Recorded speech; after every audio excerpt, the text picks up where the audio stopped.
Hi friends, today we will cover stress management. जो 90% of the world population है वो stress का एक प्रॉब्लम फेस करती है और ये हमारे डे टू डे लाइफ का एक पार्ट है और हम लोग इसको कम्प्लीटली इग्नोर नहीं कर सकते। पर जो स्ट्रेस को हम लोग मैनेज कर सकते हैं। स्ट्रेस किस तरह का होता है कि सपोज आपको एक फियर है लूजिंग अ फ्रेंड, आप या फिर स्ट्रेस जॉब का हो सकता है, स्ट्रेस हो सकता है रिलेशनशिप्स का हो सकता है, स्ट्रेस किसी को somebody is putting on weight, कोई हेयर लॉस कर रहा है उसका भी स्ट्रेस होता है। ज़िंदगी के बहुत सारे ट्रांजिशन में भी स्ट्रेस होते हैं। तो स्ट्रेस नॉर्मल है, अवॉइड तो नहीं किया जा सकता, मैनेज कैसे किया जा सकता है आज हम लोग इस क्लास में कवर करेंगे। फर्स्ट ऑफ ऑल स्ट्रेस क्या है? स्ट्रेस का अगर डेफिनेशन हम लोग लें तो एक मेंटल या फिजिकल या इमोशनल या बिहेवियरल जो रिएक्शन होता है जो कि कुछ डिमांड या थ्रेट उससे निकलते हैं, उसको हम लोग स्ट्रेस कहते हैं। कुछ सिचुएशन पे हम लोग स्ट्रेस्ड हो जाते हैं, एक प्रेशर आ जाता है अपने ऊपर और हमारा जो बॉडी है कंटिन्यूसली कुछ ना कुछ डिमांड करता रहता है और अपने पास रिसोर्स नहीं होते हैं उसको फुलफिल करने के लिए। उसके वजह से हम लोग स्ट्रेस आउट हो जाते हैं। तो क्या चीज़ हमको स्ट्रेसफुल करता है, स्ट्रेस का रीज़न क्या क्या हो सकते हैं? बहुत सारे सिचुएशंस के हाई डिमांड होने के से होता है। जैसे कोई आपको असाइनमेंट मिलता है ऑफिस में बॉस से और आपके पास एक टारगेट टाइमलाइन है, आप स्ट्रेस होते हैं। लाइफ ट्रांजैक्शन जैसे सिटी चेंज, कंट्री चेंज या फिर एक लाइफ में डिवोर्स हो सकता है, कोई स्कूल चेंज हो सकता है चिल्ड्रन के लिए, वो भी एक सिचुएशन हो सकता है स्ट्रेस का। टाइमिंग्स, नॉर्मल जो डे टू डे लाइफ में कर रहे हैं उस टाइमिंग में सडन डेविएशन हो जाए तो आप स्ट्रेसफुल हो सकते हैं। Ambiguity, a little lack of clarity from situation और पर्सन, आप कंफ्यूज हो जाते हैं क्या करना है क्या नहीं, स्ट्रेस्ड आउट हो जाते हैं। देन डिजायरेबिलिटी, डिजायरेबिलिटी बहुत सारे डिजायर होते हैं वो होता नहीं है, मिलता नहीं है, उसके लिए होता है स्ट्रेस। और लास्ट है कंट्रोलेबिलिटी, सपोज आप किसी सिचुएशन से या कोई पर्सन से कंट्रोल हो रहे हैं तो आप स्ट्रेस्ड फील करते हैं। तो हम लोग स्ट्रेस आउट होने के दो मेजर रीज़न होते हैं।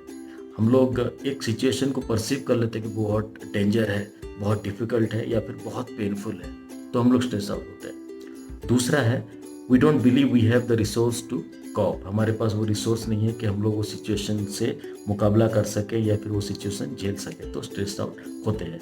तो अभी आते हैं इंपॉर्टेंट पॉइंट जो आज के सेशन का, वो है सजेशंस और tips to reduce stress. First होता है आपको एक फाइंड अ सपोर्ट सिस्टम, कोई ना कोई किसी से आप अपना फीलिंग्स या एक्सपीरियंस को आप शेयर कर सकें, अपना दर्द बांट सकें या फिर कुछ माइंड में बहुत ज़्यादा उसको प्रेशर झेल रहे हैं तो उसको शेयर कर सकें। तो find a support system. Second है चेंज योर एटीट्यूड। उसमें क्या है, find other ways to think about stressful situation. बहुत सारी चीज़ आप अलग कुछ सोच सकते हैं। जैसे कि लाइफ जो होता है हमको देता है वो 10% होता है जो कि ऑटोमेटिकली होता है और 90% ये होता है जैसे हम लोग उस सिचुएशन के ऊपर रिएक्ट करते हैं। तो अपने ऊपर है हम लोग स्ट्रेस को कैसे फेस करें। Third, be realistic. आपको प्रैक्टिकल गोल सेट करना है और उसको डील करने के हिसाब से माइंडसेट रखना है। एम्बिशियस होना अच्छी बात है लेकिन काफ़ी चीज़ों में आपको प्रैक्टिकल एस्टिमेशन रखना पड़ेगा और कुछ प्रॉब्लम सॉल्व कर रहा है तो उसको प्रैक्टिकली रियलिस्टिक वे से डील कीजिए, ना कि ऐसे पूरा हवा में चल रहा है। तो रियलिस्टिक एक्सपेक्टेशन जो है आपका स्ट्रेस को रिड्यूस करता है। अगर वो प्रैक्टिकल नहीं है कुछ चीज़ तो स्ट्रेस पैदा करता है। Fourth point, get organized and take charge.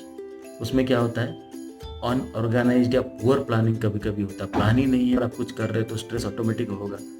Frustration या क्राइसिस सिचुएशन जब आता है तो बहुत सारे लोग स्ट्रेस हो जाते हैं। तो आप टाइम जो होता है उसको प्लान कीजिए, शेड्यूल बनाइए, रूटीन सेट कीजिए उसका और प्रायोरिटीज़ को एस्टेब्लिश कीजिए। और कभी कभी देखिएगा साफ़ सुथरा ना हो कुछ चीज़, कुछ आप अच्छे ठीक ठाक नहीं पहने, मैला पहन रहे हैं या फिर घर ऑर्गेनाइज्ड है, ऑफिस ऑर्गेनाइज्ड है, तो भी आपका स्ट्रेस को वो दोगुना कर सकता है। अगर ये सब बढ़िया है, ऑर्गेनाइज्ड है, तो आपका स्ट्रेस को वो बहुत रिड्यूस कर देता है।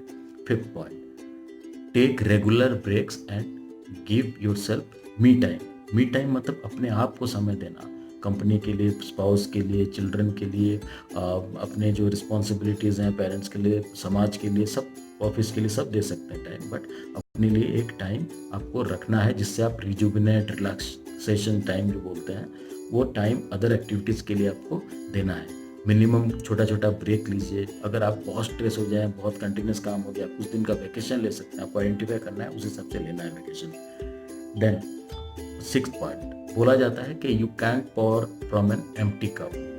तो आप अगर खाली हैं, आपके अंदर कुछ ऐसा सुकून ही नहीं है, तो आप दूसरों को कैसे एंटरटेन कर सकते हैं या फिर दूसरों का सर्विस कैसे कर सकते हैं। उस take care of yourself first, उसमें आप अपना ख्याल रखिए, eat properly, then regular rest लीजिए, उसके बाद रूटीन सेट कीजिए और सब चीज़, खाना सोना सब चीज़ टाइम दीजिए। तो हम लोग जो टाइम अपने आप को ज़्यादा देते हैं उतना स्ट्रेस को कम देते हैं, ये बोला जाता है। अगर अपने आप को टाइम नहीं दे तो स्ट्रेस को हम लोग टाइम ज़्यादा देने लगेंगे। तो ये मस्ट एंड शुड है जो कि फॉलो करना है। वेरी इंपॉर्टेंट पॉइंट, ये 7th पॉइंट सबसे इंपॉर्टेंट पॉइंट है, लर्न टू से नो। बहुत लोगों को ये यस बोलने का एक बहुत बड़ा बीमारी है, अपना इंप्रेशन के लिए या किस चीज़ के लिए मालूम नहीं, स्ट्रेस लेते हैं, नो नहीं बोलते हैं, सब चीज़ के लिए यस बोलते हैं। तो क्या करना है क्या नहीं, पिक कीजिए, उसको यस बोलिए, जो नहीं कर सकते, जो नहीं हो सकता उसको नो बोलिए और अपफ्रंट बोलिए।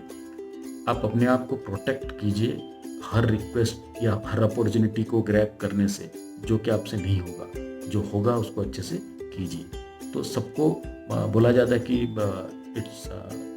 It's not always good to please everybody, please yourself.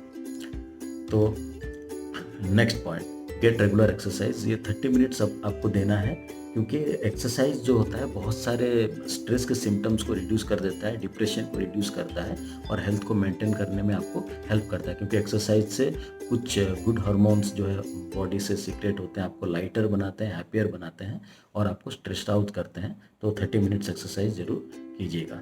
Next point is get a hobby and do something. आप में कुछ भी हॉबी हो सकता है जो आप बखूबी पहचानना पड़ेगा आपको कि आप क्या बेस्ट कर सकते हैं। सिंगिंग हो सकता है, रीडिंग हो सकता है, प्लेइंग गिटार हो सकता है, डांसिंग हो सकता है, नेचर वॉक हो सकता है, आप ब्लॉगर हो सकते हैं। कुछ भी आपको अच्छा लगता हो एक बैलेंस्ड लाइफस्टाइल के लिए, वो सब चीज़ को थोड़ा टाइम दीजिए। Next point is slow down. कभी कभी ज़िंदगी इतना फास्ट हो चुका है, इसको रैपिड फायर बोल सकते हैं, ज़िंदगी ऐसे चल रहा है। तो कभी कभी पॉज दीजिए, कभी कभी स्लो होइए, कभी कभी उसको कुछ वैकेशन एंजॉय कीजिए। कुछ जो है तो होता है कि आपको बहुत सारी चीज़ें एक साथ करना है, जितना कर सके उतना कीजिए, इतना फास्ट होने का ज़रूरत नहीं है। पहले हेल्थ है, लाइफ है, उसके बाद जो है बाकी काम होता है। तो आप रियलिस्टिक रहिए और जो चीज़ हर दिन में कर सकते हैं उतना लीजिए और आपका जो पेस है उसको मॉनिटर कीजिए, कितना स्पीड से आप काम कर सकते हैं उतना कीजिए। उससे ज़्यादा अगर करेंगे तो मिस्टेक्स सब होगा। तो उसको अगर हम लोग समराइज करें तो क्या क्या पॉइंट मेनली इंपॉर्टेंट मैं कवर करता हूँ। स्ट्रेस राइजेस फ्रॉम डिजायरेबिलिटी, बहुत सारे डिजायर होता है, लाइफ ट्रांजेक्शन, एम्बिगिटी, कंट्रोलेबिलिटी, ये सब चीज़ को ध्यान रख के काम कीजिए। We stress about what we perceive a situation a dangerous और डिफिकल्ट और पेनफुल और we don't believe we have the resource to cope. ये सब चीज़ आप ध्यान में रख के ही जो लाइफ में स्टेप्स लीजिए। Stress can be reduced by getting a hobby, regular exercise, taking good care of yourself and changing your attitude. और लास्ट है learn to say no and reduce your stress. आपसे कुछ बेनिफिट आपको इससे मिला होगा स्ट्रेस मैनेज करने के लिए और कैसे करना है, टिप्स था। Thank you so much.